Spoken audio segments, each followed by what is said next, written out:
Olá a todos, eu sou o professor Maurício Tomasi e essa aqui vai ser a nossa aula sobre lesões corporais. Então, vamos começar. Eu quero fazer esse início com vocês mostrando primeiro o nosso panorama da lesão corporal dentro do Código Penal. Não se assuste, não fique ansioso. A ideia aqui nesse primeiro momento é só mostrar a topografia, o mapa de como a lesão corporal vem escrita aqui dentro do Código Penal, certo? Então vamos lá, ela está aqui na parte especial, no título aqui dos crimes contra a pessoa, esse título ele vai ter vários capítulos, O primeiro capítulo é os crimes contra a vida e o 2 é o das lesões corporais.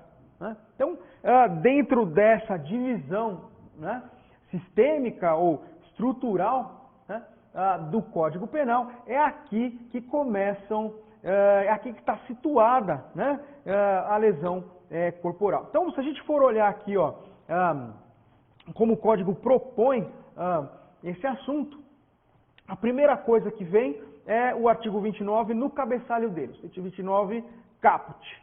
E então ele traz aqui, ofender a integridade corporal ou a saúde de outrem e traz a pena aqui, detenção 3 meses a 1 ano.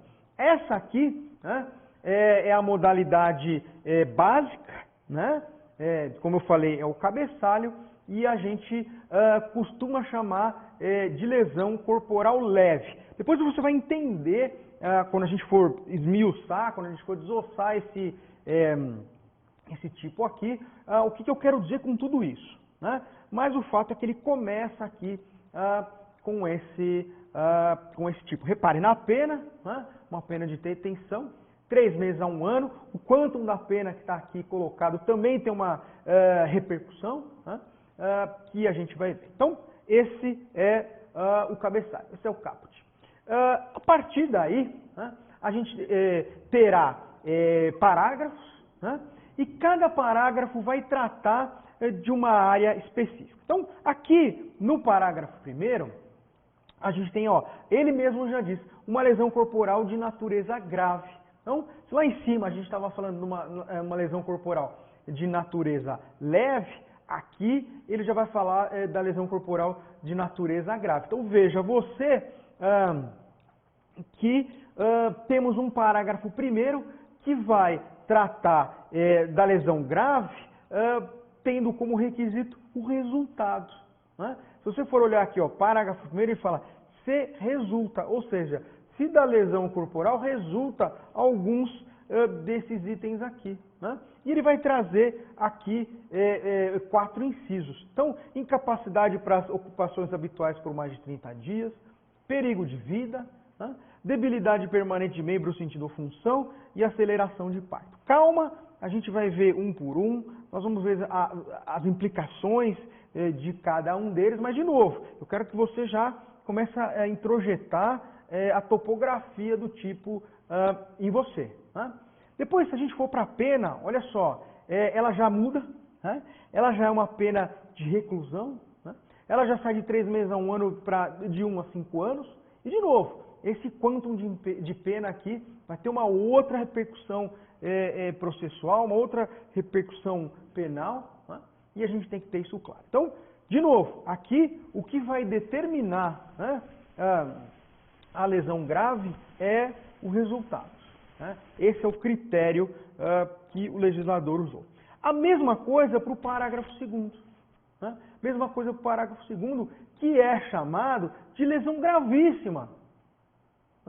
Se a gente tinha aqui no caput uma lesão considerada leve, no parágrafo 1º uma lesão de natureza grave, evidentemente que ele não diz aqui, não está escrito, mas evidentemente que a gente no segundo vai ter uma lesão gravíssima, até porque os resultados que ele traz nos incisos são mais graves do que o de natureza grave. Então, se aqui a gente tem o grave, evidentemente que pela lógica, aqui no parágrafo 2º, a gente vai ter o gravíssimo.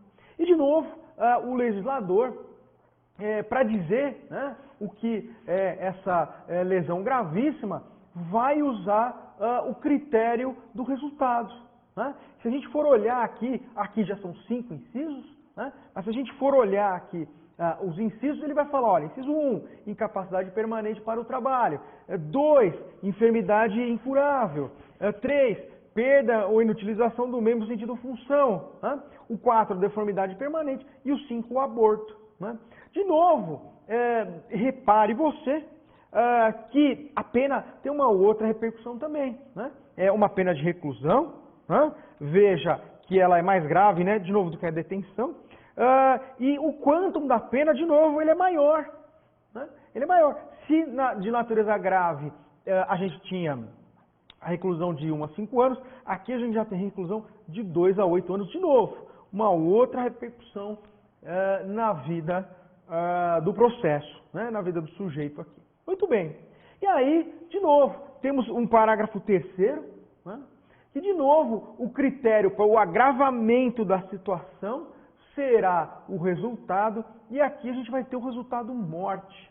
Né? De novo, o legislador, da mesma forma que ele faz aqui no parágrafo primeiro, aqui no terceiro ele dá o nome. Ele fala, ó, essa lesão corporal aqui é aquela que é seguida de uma morte. Depois a gente vai entender a título do que entra essa morte aqui. Se é uma morte culposa, se é uma morte dolosa, a gente vai entender qual é a implicação dela. Mas o fato é que ele mantém o critério do resultado para fazer essa diferenciação. Então, olha aqui, ó, se você for olhar o parágrafo terceiro, ele fala, olha, se resulta a morte, né, e as circunstâncias evidenciam que o agente não quis o resultado e nem assumiu o risco de produzi-lo. Não precisa ficar ansioso, a gente vai entender a repercussão disso aqui, vai entender a implicação disso aqui, mas eu quero que você já tenha um olho treinado, né, já comece a raciocinar o porquê, né, do legislador já contar para a gente que a pessoa não assumiu o risco e nem quis o resultado.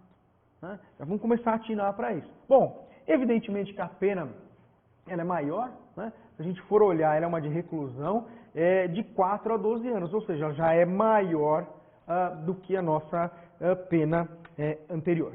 Muito bem. Aí, então, falado dos tipos, né? A gente tem então aqui, né, caput e 3 parágrafos falando, né, do tipo, né? A gente vai para 2 parágrafos aqui. Bom, um parágrafo quarto, ele vai falar sobre a diminuição de pena. Então, aqui a gente tem uma hipótese de diminuição de pena, né? E ele fala o seguinte, olha, se o agente comete o crime impelido por motivo de relevante valor social ou moral, né, ou sob o domínio de violenta moção, e aí nesses casos, né, logo em seguida a injusta provocação da vítima, o juiz pode reduzir a pena de 1/6 a 1/3. Então veja que aqui nós temos uma causa de diminuição de pena, né, que vai atender alguns critérios, né? Nós vamos debater esses critérios, mas veja que a gente já saiu da seara de definir o que é o crime. Né? Aqui nós estamos colocando uma circunstância que vai mexer na pena. Né? E da mesma forma, no parágrafo 5º ele vai trazer uma possibilidade de suspensão. Né? Então o parágrafo 5º, ó, o juiz, né, não sendo grave as lesões, né, pode ainda substituir a pena de detenção pela multa, né? E a multa essa é de R$200.000 a 2 contos de réis. Não se preocupe com réis ou com R$1.000. Aqui a ideia é perceber que ele mantém o critério aqui, ó, da gravidade das lesões, né? E vai trabalhar com o sistema de substituição de pena privativa de liberdade pela multa. Né? Claro que ele traz 2 incisos, né?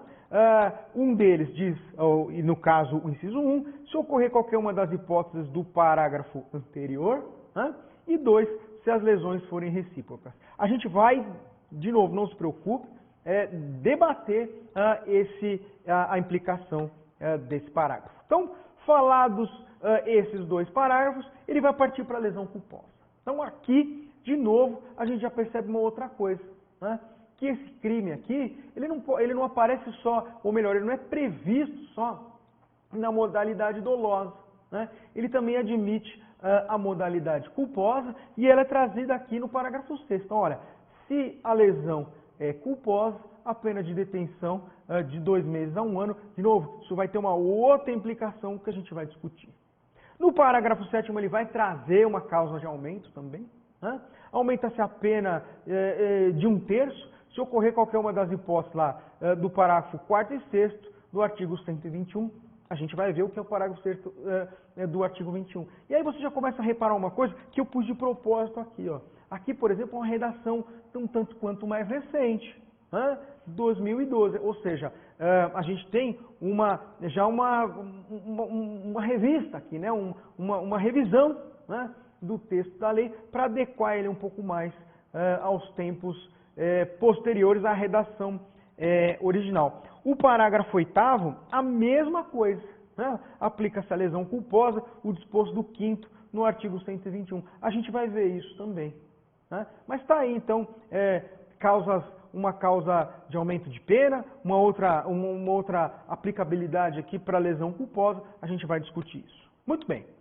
Esse parágrafo aqui é importante. O próximo, olha só, é um parágrafo que vai tratar da violência doméstica. Também um parágrafo que foi bem mexido, você vê que ele veio em 2004, depois uma redação em 2006, né? E é um parágrafo que confunde bastante, mas se você entender o que ele quer dizer, se você entender como ele vai ser inserido no contexto desse crime aqui, fica bem interessante e ele aparece bastante. Na sua vida prática, eu digo que uma boa parte, né, do que se vê de lesão corporal vem aqui nesse contexto da violência doméstica. Ele é o parágrafo 9º, ele fala, olha, se a lesão for praticada contra ascendente, descendente, irmão, cônjuge, companheiro, com quem conviva ou tenha convivido, ou ainda prevalecendo o agente, né, o autor, em relações domésticas, coabitação, hospitalidade, ele vai se enquadrar nisso aqui. E a gente tem aqui uma pena de detenção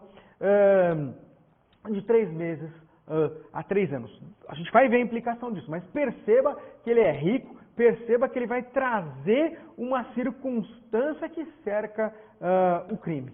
Né? Aí temos aqui outros parágrafos, também de redação posterior, veja que eles se sucedem no tempo, um em 2004, um em 2006, um em 2015. Né? E ele vai falar o seguinte no 10º aqui, ó, ele fala, ó, nos casos previstos no parágrafo 1º a 3º desse artigo, se as circunstâncias são as indicadas no 9º, ou seja, lá o da violência doméstica, você vai aumentar a pena em 1/3. Então aqui temos um aumento de pena. Né? Na hipótese do 9º, ainda violência doméstica, a pena aumentada de 1/3, né? Se o crime for cometido contra uma pessoa portadora de deficiência. Então, de novo, aqui um outro aumento de pena previsto. A gente vai entender o que isso quer dizer. Né?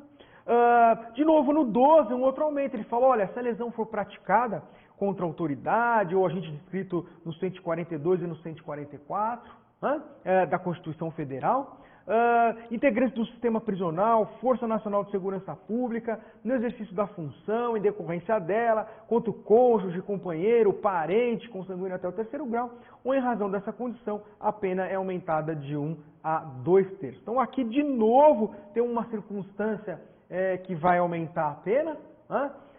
Aqui a gente já não está falando do âmbito doméstico, aqui a gente está falando de uma lesão praticada contra um agente das forças de segurança, policiais e afins. Também vamos conversar sobre isso.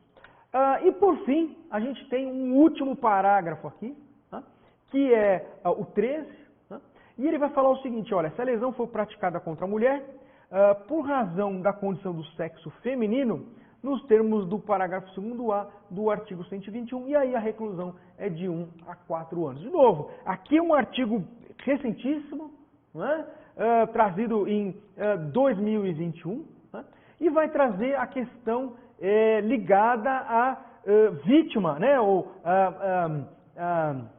a vitimização, em função da condição do sexo feminino, o feminicídio. Então aqui a gente não está tratando do feminicídio, porque não é uma morte, mas estamos tratando de uma vitimização em função da condição do sexo feminino. E por isso foi trazido lá do 121, onde tem o feminicídio aqui, aqui para o nosso artigo da lesão corporal. Então, também vamos conversar sobre isso, mas eu queria trazer esse panorama para deixar claro para você a topografia. Então, veja lá que temos o caput, né? Temos lá os 3 parágrafos, né, que vão descrever outras figuras, né? E aí a gente começa a ter aumentos, diminuições, aí temos a modalidade culposa, né? Aí temos algumas circunstâncias que cercam o crime, com outros aumentos, né? Outras diminuições, né? Até o fim aqui, estamos tratando de algo próximo ao feminicídio. Essa é a topografia, né? Sustento que agora você tem que ter um olhar um pouco mais acabado disso aqui, um pouco mais qualificado, e é dessa forma que a gente vai trabalhar, e você vai compreender as implicações, até inclusive práticas. A minha ideia é que você compreenda a implicação prática disso aqui, tá bom? Vamos fechar esse primeiro bloco aqui, e daqui a pouco eu volto, quando a gente começa a esmiuçar um por um nas suas implicações. Bacana? Daqui a pouco a gente volta.